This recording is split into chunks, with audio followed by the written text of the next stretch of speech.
Apa yang membuat siswa tidak termotivasi dalam pembelajaran? Menurut saya, kenapa anak-anak itu kurang termotivasi di dalam pembelajaran? Ada beberapa faktor.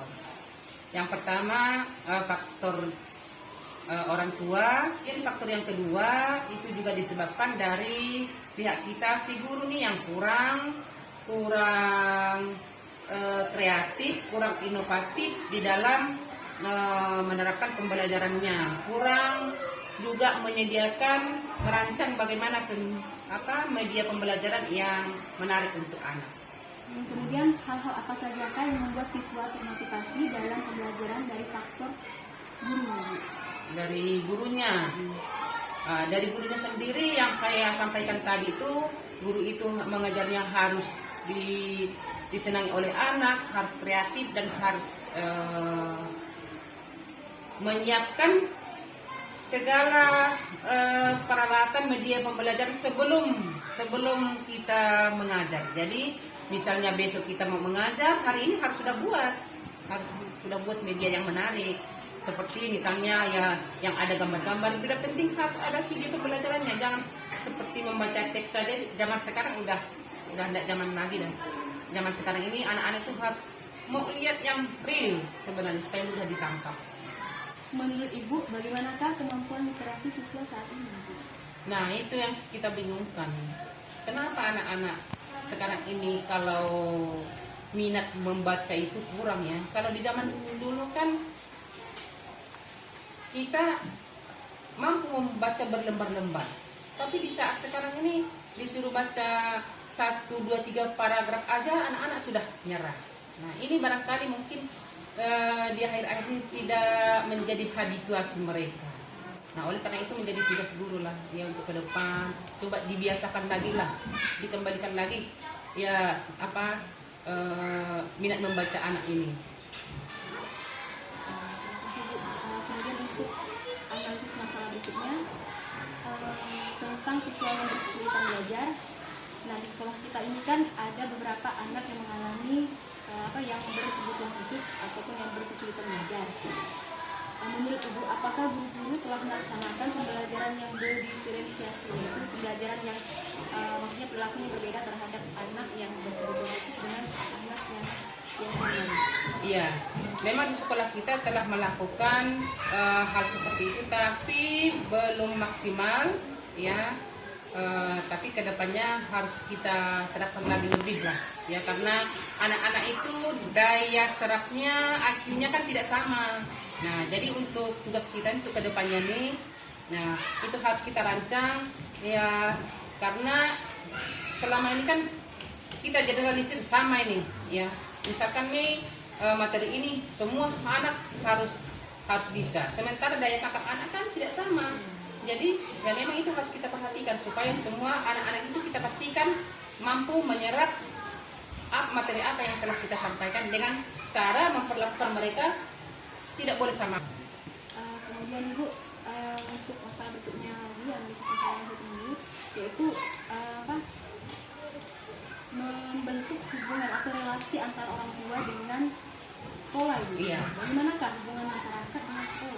Nah, sepanjang ini hubungan kita SDN 31 Pontianak Utara dengan masyarakat di sini boleh dikatakan cukup baik ya, cukup baik.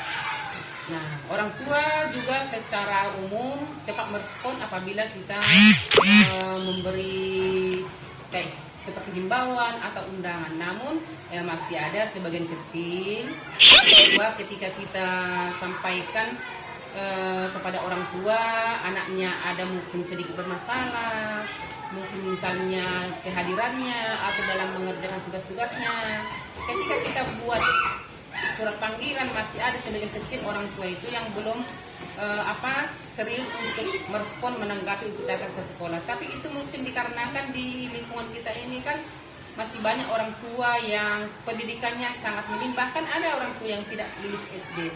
Jadi barangkali mereka kurang memahami ketika kita panggil orang tua, ya masih ada yang belum merespon untuk datang ke sekolah. Namun demikian kita punya cara dan sudah kita lakukan. Ada beberapa anak yang sudah kita lakukan seperti itu, bahkan kita jemput ke rumahnya, kita datangi orang tuanya.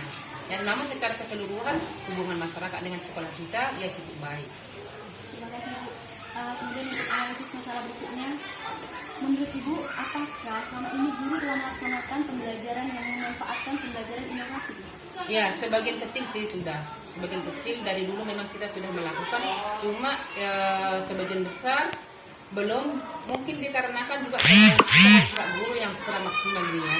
Kemudian mungkin sarana prasarana kita juga yang sangat-sangat terbatas. Namun itu tidak menutup kemungkinan kita kalau mau berusaha, ada niat, nanti ke depannya akan kita maksimalkan. Mengapa guru tidak mau memanfaatkan model pembelajaran inovatif? Nah itu dari si gurunya nanti ya, seperti Bu Sofi juga harus merefleksi diri juga kan, mengapa saya ya, barangkali itu tadi karena mungkin juga di sekolah kita ini ya belum kita haruskan, tapi untuk ke depan ya seperti yang kita kemarin sudah bahas di rapat, harus ya, untuk ke depan harus. Menurut Ibu, model pembelajaran inovatif apakah yang tepat diterapkan sesuai dengan karakteristik siswa? Nah,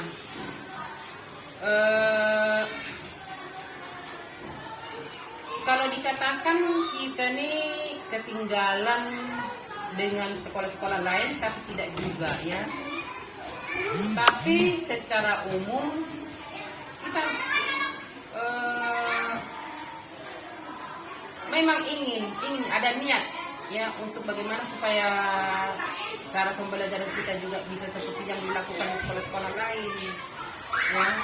Namun kita ini mungkin dari SDM guru sendiri, dari pihak kita sendiri mungkin yang belum memiliki kemampuan untuk hal tersebut ya.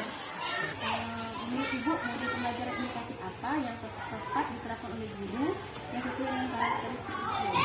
Nah, boleh juga diterapkan dengan model pembelajaran scientific, boleh juga based learning, tapi yang perlu juga saya tekankan di sini tetap guru harus menguasai, ya, harus guru menguasai dulu supaya nanti dalam pelaksanaan pembelajarannya bisa berjalan dengan baik.